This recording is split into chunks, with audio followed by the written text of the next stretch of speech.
Easy ज्ञान के सभी दर्शकों का हमारी आज की इस वीडियो में हार्दिक स्वागत है। आज की इस वीडियो में हम आपके लिए लेकर आए हैं बागवानी कृषि से संबंधित एक महत्वपूर्ण जानकारी। आज हम आ चुके हैं जिला मंडी के अंतर्गत तहसील कटौला के अंतर्गत डाकघर बथेरी में नज़दीक ही गांव मलवाड़ा में, जहां पे आज हम देखेंगे कि किस प्रकार से बागवानी में सेब इत्यादि की नर्सरी को तैयार किया जाता है।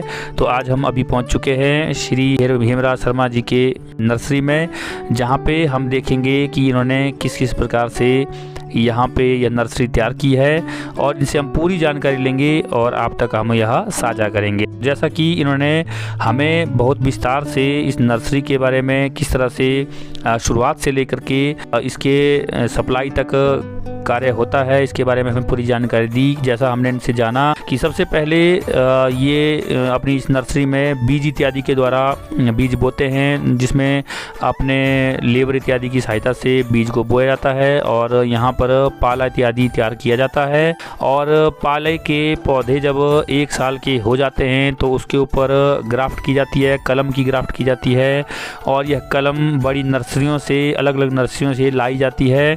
और जब यह कलम ग्राफ्ट करने के बाद लगभग 1 साल की हो जाती है और उसके बाद फिर यह पौधा आगे सप्लाई के लिए तैयार हो जाता है, जहां पर बगीचे को तैयार कर सकते हैं। अभी वर्तमान में जो आप यह देख रहे हैं, ये जो आपको यहाँ पर कुछ एक छोटे पेड़ दिखाई दे रहे हैं, छोटे पौधे दिखाई दे रहे हैं और अलग अलग वैरायटी के कुछ एक बड़े पौधे भी दिखाई दे रहे हैं। तो यह गाला वैरायटी में, जिसमें 4-5 वैरायटी तैयार की जाती है। और आप यह जो देख रहे हैं पौधे लगभग 6 महीने के अभी हो चुके हैं। और अभी जो ये नर्सरी आप लोग देख पा रहे हैं, इस नर्सरी के लिए कलम इत्यादि का प्रबंध जो है यहाँ पर जो किया गया है, वह जो शिमला जिले से संबंध रखने वाले श्रीमान राजेंद्र कुमार चौहान जी की नर्सरी से यह कलम लाई गई है। उन्हीं के सहयोग से और प्रेरणा से यह काम आगे बढ़ा है और इस काम को गति मिली है और उनके मार्गदर्शन में ही यह नर्सरी जो है अच्छे से तैयार की जा रही है।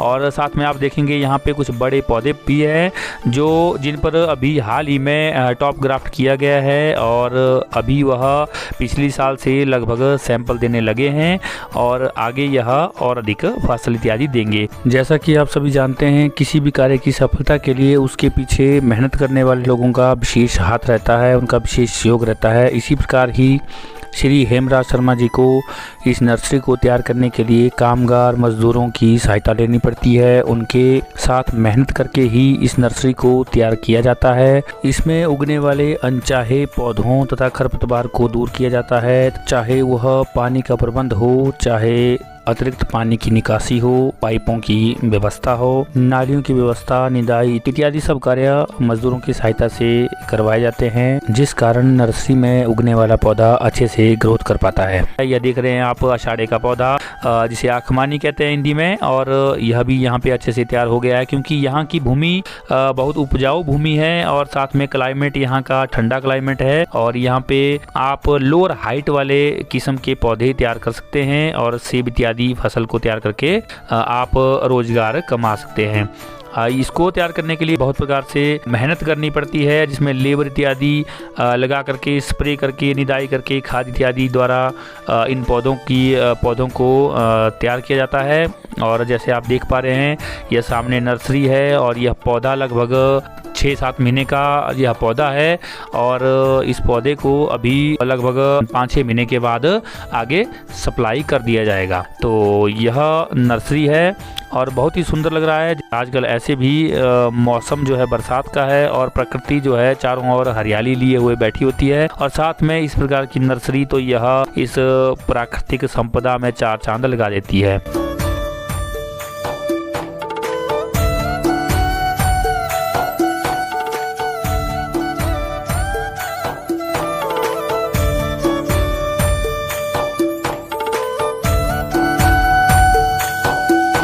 यह जो नर्सरी आप देख रहे हैं, यह आमलोक के बीज से तैयार की गई है और यह अभी 2-3 महीने का पौधा हुआ है। इस पर लगभग 1 साल के बाद ग्राफ्ट की जाएगी, जापानी कलम इस पे लगाई जाएगी और या फिर आगे के लिए सप्लाई की जाएंगे, जहाँ पे जापानी के बड़े पौधे तैयार हो जाएंगे और जापानी के फल देने के लिए यह बिल्कुल बगीचा पूरी तरह से तैयार होगा।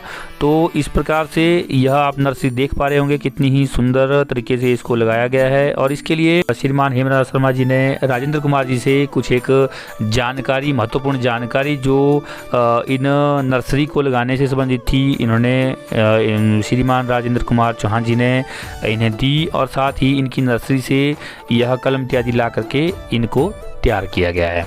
यहाँ पे बीज इत्यादि के द्वारा इन छोटे पौधों को तैयार किया जाता है और उसके ऊपर फिर कलम इत्यादि की जाती है। तो आप देख पा रहे होंगे कितना सुंदर यह बगीचा तैयार हुआ है और इसके पीछे की जो मेहनत है उसे तो आप इस बगीचे को देख करके उसका अंदाज़ा आप लगा ही पा रहे हैं। और साथ ही साथ मैं यह आपको बताना चाहूँगा कि यह रोज़गार का साधन तो है ही है इनके लिए, साथ ही यह अपने साथ और लोगों को भी रोज़गार दे पाते हैं। तो बहुत ही सुंदर बागवानी, किसानी और यह काम आप लोग देख पा रहे होंगे। वर्तमान समय में सेब की कई किस्मों को उगाया जाने लगा है, जिन्हें अलग अलग जगहों की जलवायु के हिसाब से पैदावार के लिए तैयार किया जाता है। अब मैं आपको सेब की कुछ एक उन्नत किस्मों के बारे में बताता हूँ। पहली किस्म है सन फ्यूजी किस्म के सेब। ये थोड़े ठोस, कुरकुरे और मीठे होते हैं। और दूसरी किस्म है रेड चीफ किस्म के फल। यह जिन पर सफ़ेद रंग के बारीक धब्बे होते हैं, इस तरह के सेब होते हैं और बिल्कुल लाल रंग के होते हैं। और तीसरा है ऑरिगन्स पर, इन पर धारियाँ बनी होती है और फलों का रंग गहरा लाल होता है और बड़े होने पर यह धारियाँ मिट जाती है। तीसरी किस्म है रॉयल डिलीशियस किस्म के पौधे। यह फल गोल आकृति के होते हैं और पकने में अधिक समय लेते हैं और इन पौधों पर गुच्छे की तरह यह लगते हैं। और चौथे हैं हाइब्रिड किस्म के फल। यह फलों की एक संकर किस्म है जिसमें फल जो है अगस्त माह के मध्य तक बाजार में आने शुरू होते हैं। सेब की इस किस्म को रेड डिलीशियस और विंटर संस्करण से तैयार किया गया है।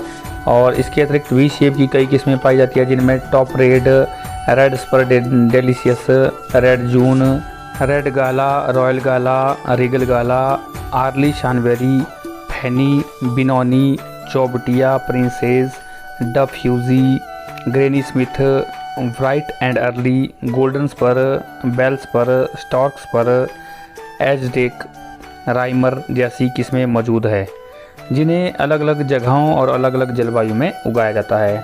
उम्मीद है आप लोगों को भी इस वीडियो से प्रेरणा मिली होगी और आप लोग भी इसी प्रकार की मेहनत करके, काम करके ऐसी नर्सरी तैयार कर सकते हैं और हरित क्रांति की ओर हम आगे बढ़ सकते हैं, भारत आगे बढ़ सकता है।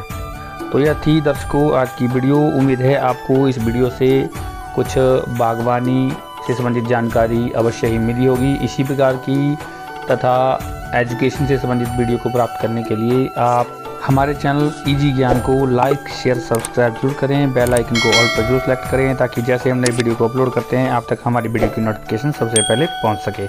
इसी के साथ वीडियो में अंत तक बने रहने के लिए आप सबका हार्दिक धन्यवाद। मिलते हैं दूसरी वीडियो में, तब तक के लिए नमस्कार। आपका दिन शुभ हो, मंगल हो।